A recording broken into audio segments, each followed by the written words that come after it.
Angka pertumbuhan kasus positif COVID-19 di Jakarta dalam beberapa hari terakhir terbilang mengkhawatirkan. Dalam sepekan terakhir, jumlah orang yang tertular di kisaran angka 513 hingga 609 orang. Hal itu membuat DKI Jakarta kembali sebagai provinsi dengan penambahan kasus COVID tertinggi secara nasional. Gubernur DKI Jakarta Anies Baswedan menyatakan hal itu terjadi karena Jakarta kini tengah melakukan pengetesan COVID secara masif ke masyarakat hingga 4 kali standar WHO. Namun demikian yang menjadi pertanyaan mengapa angka penambahan penularan COVID di Jakarta tak kunjung turun meski upaya cegah secara masif dilakukan. Logikanya dengan langkah yang kini dilakukan Pemprov DKI Jakarta, angka penambahan penularan COVID tertekan dari hari ke hari. Sementara secara statistik, jumlah orang yang tertular belum juga menunjukkan adanya penurunan. Pemirsa, untuk membahas hal itu kita telah terhubung dengan Ede Surya Darmawan, Ketua Ikatan Ahli Kesehatan Masyarakat Indonesia. Selamat sore Pak Ede. Selamat sore Mas Rudi. Ya, ini kalau kita melihat jumlah penambahan kasus COVID-19 di DKI Jakarta, ini jumlahnya kan agak signifikan, bahkan bukan agak, sangat signifikan sebetulnya bila dibandingkan secara nasional.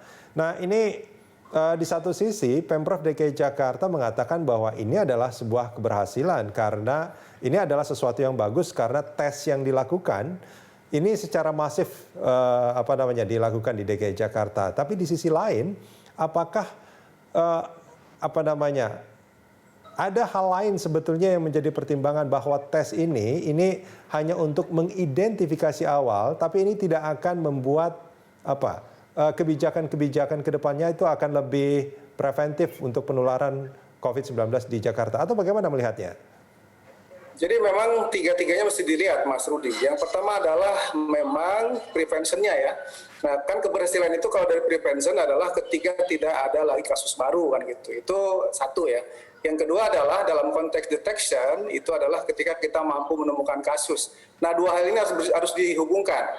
Jadi yang ideal adalah ketika preventionnya bagus, detection-nya bagus sehingga tidak ketemu gitu. Nah situasi sekarang adalah berarti masih banyak anggota masyarakat yang terkena sebenarnya dengan kemampuan deteksi yang bagus, testing yang bagus itu bisa ditemui. Nah dengan ditemui memang risikonya kasus akan tetap tinggi gitu.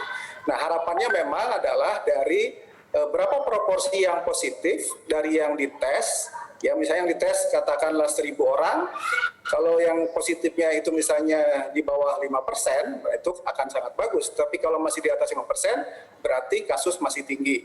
Nah, indikator ketiga barangkali memang itu adalah di indikator pelayanan kesehatan. Artinya tidak ada masyarakat yang tidak tertangani, lalu idealnya memang tidak ada yang meninggal. Semua bisa diberikan pelayanan yang terbaik. Jadi kita bisa mencegah, satu, mencegah tidak tertular, dua, mencegah supaya kalaupun dites tidak positif, yaitu artinya tidak yang tertular, yang ketiga, kalaupun terpaksa dirawat, tidak meninggal. Nah, tiga ini memang harus selalu kita lihat secara bersama-sama. Nah, DKI Jakarta ini dengan kemampuan tracingnya, yang barangkali juga didukung dengan wilayah Jakarta itu kan tidak terlalu luas ya, artinya 44 kecamatan, puskesmasnya lalu fokus melakukan tracing atau penelusuran kasus, lalu testingnya juga dilakukan, bahkan pengambilan sampel swab bisa di puskesmas, tapi testing tetap di laboratorium kesehatan daerah. Dengan demikian memang jumlah orang yang bisa ditesting di Jakarta lebih banyak. Sampai hari ini kan masih sekitar 38% total orang yang dites itu justru dari Jakarta. Nah luar Jakarta malah belum banyak. Ini memang tantangan ya, satu sisi bagi Jakarta untuk memperketat dan menguatkan bagaimana proses prevention di masyarakat. Jadi penyadaran masyarakat untuk melakukan upaya protokol kesehatan secara mandiri dan secara sadar itu harus ditingkatkan. Itu pesannya sudah jelas. Satu, memakai masker. Dua, jaga jarak. Tiga, rajin mencuci tangan. Nah, tiga hal ini memang harus dilakukan. Jadi memang posisinya sudah pada posisi memproteksi gitu ya. Jadi bukan lagi mempromosikan, tapi mari kita proteksi supaya kita tidak tertular COVID. Gitu Mas Rudi.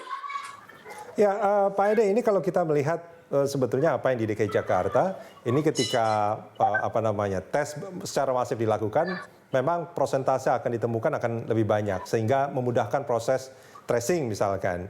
Nah, tapi di sisi lain ketika ini PSBB dilonggarkan, apakah tes yang dilakukan secara masif yang katanya sampai 4 kali lipat dari standar minimum WHO ini akan efisien untuk mencegah penularan COVID-19? Atau sebetulnya ini hanya sekedar mendeteksi, tapi kalau kebijakannya masih sama, ini tidak akan menyelesaikan masalah? Yang berikutnya tentu saja DKI Jakarta bisa melangkah ke tahapan berikutnya, yaitu sebenarnya kan sudah ada denda ya bagi yang tidak pakai masker. Mungkin dididik dulu lah, artinya dididik dulu apakah disuruh membersihkan tempat umum, kemudian kalau masih melanggar juga ya kita lakukan misalnya denda, dan dendanya sudah besar. Yang berikutnya tentu saja penegakan protokol kesehatan masyarakat, karena kan ternyata yang terjadi adalah adanya klaster-klaster, artinya tempat-tempat yang mengakibatkan penularan. Dan itu banyak tempat kerja. Dengan demikian memang penegakan protokol kesehatan di tempat-tempat kerja ini harus berbanding searah. Penguatan dari aspek protokol individu itu disampaikan langsung, termasuk dengan denda atau sanksinya. Tapi sanksi juga mestinya diberikan kepada tempat-tempat kerja yang tidak melakukan protokol kesehatan masyarakat dengan benar. Yaitu apa sih?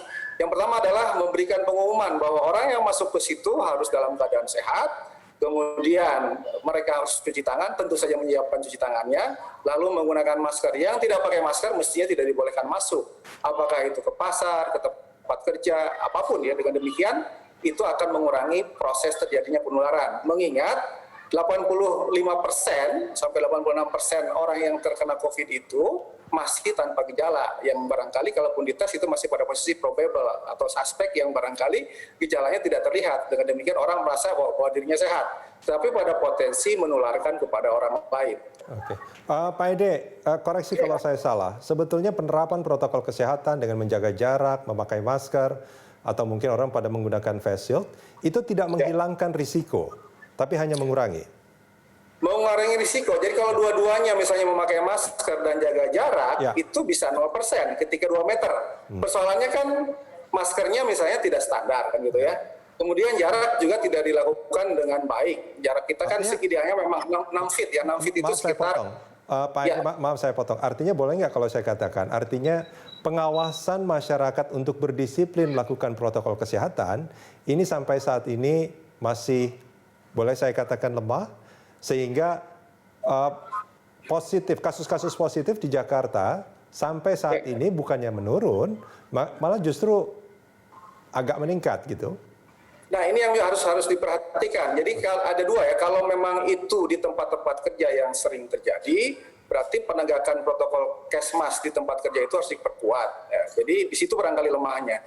Tapi di masyarakat, nah ini yang harus diperkuat adalah dengan jaringan pemerintahnya ya, dari mulai gubernur tentu saja ke wali kota, camat, lurah, RT RW itu harus betul-betul menguatkan. Jadi sudah waktunya lah 2.800 RW Jakarta itu menjadi RW tangguh gitu. Jadi kan ini sudah mau 6 bulan ya, sudah waktunya. Kita tidak bisa lagi tawar-menawar karena risiko yang kita hadapi adalah bukan hanya kerugian kesehatan, kehilangan jiwa, tapi dalam prosesnya kerugian ekonomi dulu. Katanya penderitaannya itu berlipat-lipat, ya kira-kira seperti itu. Ini tantangan kita bersama. Baik. Pak Ede, terima kasih banyak sudah bersama kami di sore hari ini. Terima kasih, Pak Sudi.